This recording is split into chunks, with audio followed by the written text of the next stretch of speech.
All right, let's dive in, shall we?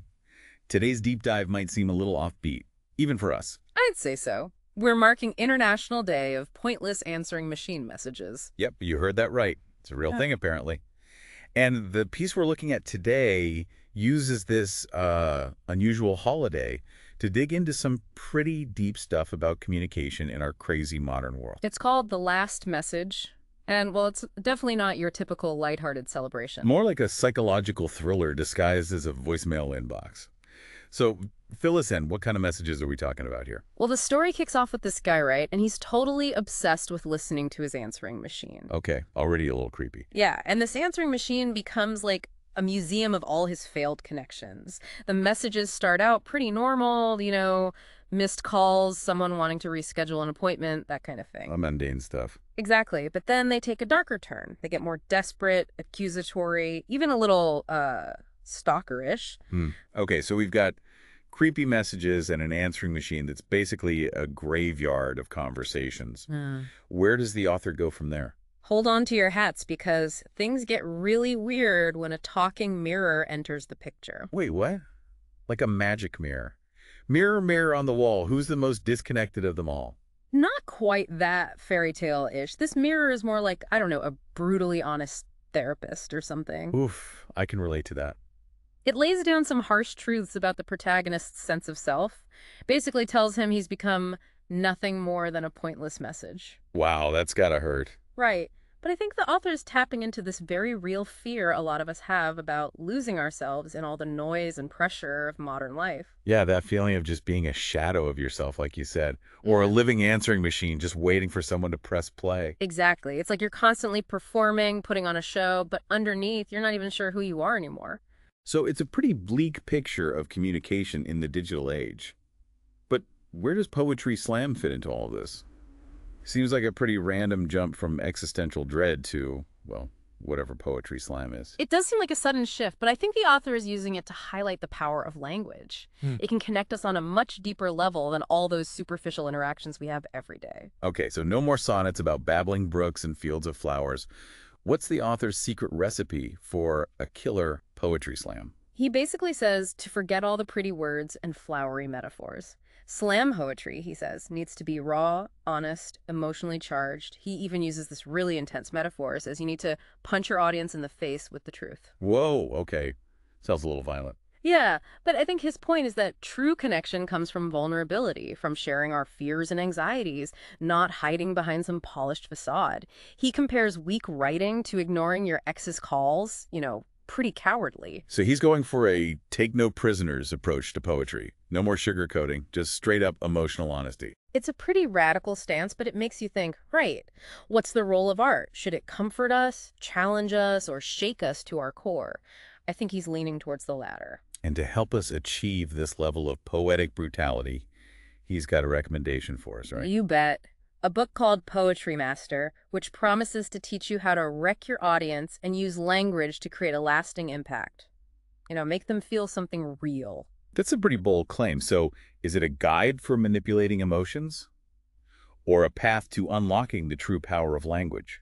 Maybe both. I think that's the question the author wants us to grapple with. He doesn't deny the potential for manipulation and even harm, but he also seems to be saying that real communication requires taking risks, pushing boundaries, and maybe even making people a little uncomfortable. Okay, so this idea of using words as weapons, making people feel things, really feel things, it's pretty intense. Yeah, the author seems pretty fascinated by that concept. It's like he's saying, forget whispering, let's go for a full-blown sonic boom. That's one way to put it, yeah. He seems to think that you need this, aggressive, almost confrontational approach if you want to cut through all the noise and apathy. Right, like a jolt to the system. Exactly. So it's not enough to just be honest and vulnerable.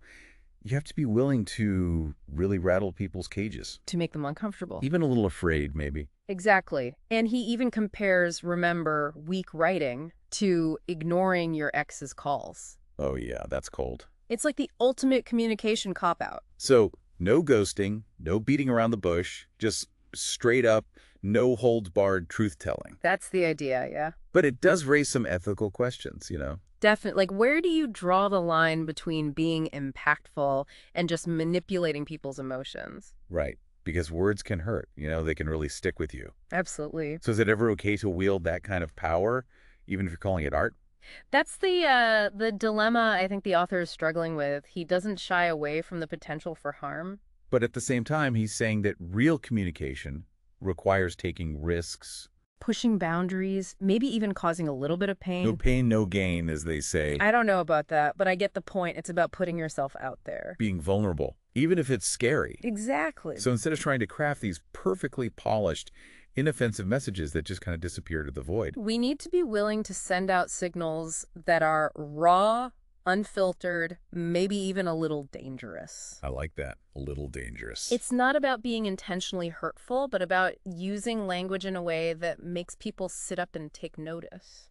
Like the difference between a gentle breeze and a hurricane. Ray, they like that analogy. They're both wind, but only one of them can really reshape the landscape. Exactly. And that's what the author is pushing for, this radical honesty, this willingness to really, wreck your audience. It's about breaking free from all those polite conventions and social norms. And that's how you unlock the true power of language, at least according to him. Right, and that's where Poetry Master comes in. That book he recommended, yeah. Yeah. It's like a guidebook for how to use language as a weapon, how to craft words that really move people, shake them up. Maybe even break them a little. Maybe, but it's definitely not for the faint of heart. Sounds like a pretty intense read. It is, but if you're serious about mastering the art of communication, About making your words count. then this book might be just what you need. So next time you're about to hit send on that text or email, think about it. Are you just adding to the noise, or are you saying something that really matters? Are you willing to risk being heard? Even if it means getting a little uncomfortable. Because that's what the author is challenging us to do. And the answers, as always, are up to us. So I guess we've reached the end of our deep dive into the world of pointless answering machine messages and, well, the meaning of life, I guess. It's funny how these things tend to spiral out of control, isn't it? Yeah, you start with a seemingly trivial topic and end up contemplating the human condition. And the role of communication in all of it. Right, like what are we really trying to say to each other? And are we even listening? Or are we just adding to the noise? I think the author of the last message would definitely say we need to be more mindful. Yeah, more intentional with our words. Like, really think about what we're putting out there. No more mindless scrolling, no more empty platitudes. He's calling for a more courageous approach to communication. One that embraces vulnerability, honesty, even a little bit of risk. It's about stepping out of our comfort zones, shedding those masks we hide behind. And just being real, flaws and all. Because in a world where everyone's trying to project this perfect image, authenticity is the most powerful thing you can offer. And maybe, just maybe, that's the key to creating art that truly moves people. Art that makes them think, feel, react. Art that leaves a mark. So on that note, I think it's time to wrap up this deep dive. It's certainly been a thought-provoking one. Before we go, I want to remind you about that book we mentioned, Poetry Master. If you're ready to unlock the true power of your voice, to craft words that resonate, that linger, that maybe even leave a little scar, then this book is definitely worth checking out. Just remember, use your newfound powers wisely. The world doesn't need any more pointless messages. Unless they're intentionally pointless, of course. In which case, go wild. Be creative, Stephen.